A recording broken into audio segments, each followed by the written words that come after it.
Citizenship by birth. So பிறக்கிறதுனாலேயே ஒருத்தருக்கு வரக்கூடிய சிட்டிசன்ஷிப் பத்தி தான் நம்ம இதில் பார்க்க போறோம். அது எப்படி பிறந்ததுனாலேயே ஒருத்தவங்களுக்கு வந்து சிட்டிசன்ஷிப் கிடைக்குமா அப்படின்னு பாத்தீங்கன்னா, ஒரு நபர் ஒரு நாடுல வந்து பிறக்கிறாரு அப்படிங்கும் போது அவருக்கு அந்த நாட்டினுடைய சிட்டிசன்ஷிப் கொடுக்கறதுக்கு பேர் தான் வந்து சிட்டிசன்ஷிப் பை பர்த். இதை வந்து ஜஸ் சோலி அப்படின்னு சொல்லுவாங்க. ஜஸ்ட் சோலி அப்படின்னா ரைட் பை சாயில் அப்படின்னு அர்த்தம்.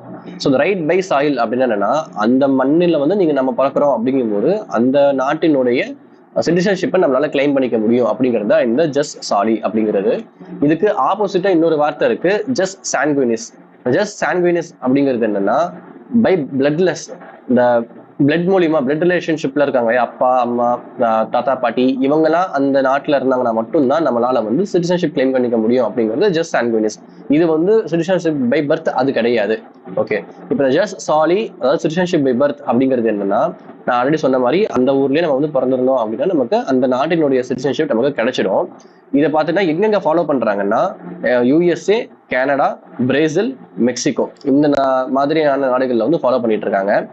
இந்தியால வந்து முதல்ல கான்ஸ்டிடியூஷன் எனாக்ட் பண்ணும்போது இதை பத்தின வந்து பேச்சு பாத்தீங்கன்னா ஒரு லிபரலா தான் இருந்தது. அதாவது ரொம்ப பிராடா வந்து கொடுத்துருந்தாங்க. அப்புறம் கான்ஸ்டிடியூஷன் எனாக்ட் பண்ணதுக்கு அப்புறம் அந்த சிட்டிசன்ஷிப் ஆக்ட் 1955 வந்ததுக்கு அப்புறம் பாத்தீங்கன்னா ஓரளவுக்கு வந்து அந்த பிராட்னஸை கொஞ்சம் சுருக்குனாங்க. அப்புறமேட்டு இப்ப வர என்ன பண்ணிட்டாங்க அப்படின்னா, அதை ரொம்ப சுருக்கி நேரோவா ஜஸ்ட் சாலி மட்டும் இருக்கக்கூடாது, அது கூட சிட்டிசன் ஜஸ்ட் சாங்குவினிஸும் இருக்கணும், பிளஸ் சர்டன் ரெஸ்ட்ரிக்ஷன்ஸும் இருக்கணும் அப்படின்னு சொல்லிட்டு அதை கொண்டு வந்திருக்காங்க.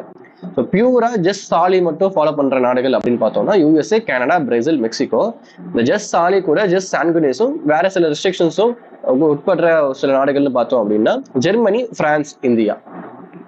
சரி, இப்ப சிட்டிசன்ஷிப் பை பர்த் அப்படிங்கறது வந்து என்னன்னு பார்த்துட்டோம். அது எப்படி வந்து நம்ம கான்ஸ்டிடியூஷன்லயும் நம்ம சிட்டிசன்ஷிப் ஆக்ட் 1955லயும் எப்படி சொல்லியிருக்காங்க அப்படிங்கறத பார்ப்போம்.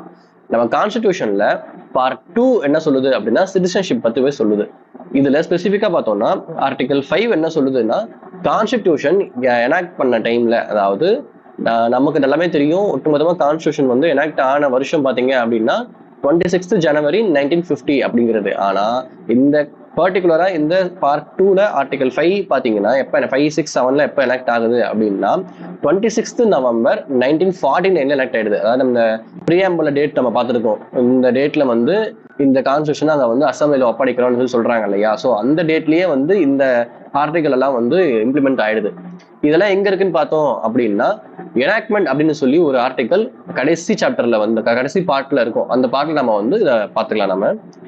ஓகே, இப்போ இந்த ஆர்டிகல் 5 என்ன சொல்லுது அப்படின்னா, கமென்ஸ்மெண்ட் ஆஃப் கான்ஸ்டிடியூஷன் அந்த டைம்ல வந்து நமக்கு வந்த இந்த சிட்டிசன்ஷிப், ஒரு பர்சன் வந்து இந்தியால போர்ன் ஆயிருந்தாலோ இல்ல எய்தர் பேரண்ட்ஸ் இங்க இருந்தாங்க அப்படின்னாலோ, அப்படின்னா 5 வருஷத்துக்கு அவர் வந்து இங்க தங்கியிருந்தாலுமே போதும்.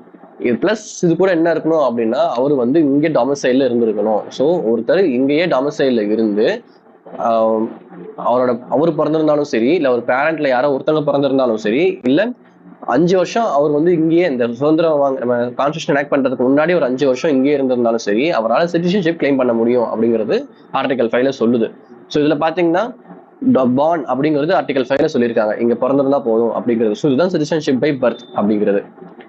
அதுக்கப்புறம் ஆர்டிகல் 6, 7, 8, 9, 10, 11 இதெல்லாம் பாத்தீங்க அப்படின்னா இதை தவிர்த்து வேற வேற ப்ரொவிஷன், பாகிஸ்தான்ல இருந்து இந்தியாவுக்கு போனவங்க, இந்தியாவுக்கு வந்தவங்க, இந்தியால இருந்து பாகிஸ்தானுக்கு போயிட்டு மறுபடியும் பாகிஸ்தான்ல இருந்து இந்தியாவுக்கு வந்தவங்க, அப்புறம் வாலண்டியரா நம்முடைய சிட்டிசன்ஷிப்பை வந்து விட்டு கொடுத்தவங்க, இவங்களுக்கான ப்ரொவிஷன்ஸ் தான் மற்ற ஆர்டிகல் எல்லாம் இருக்கு.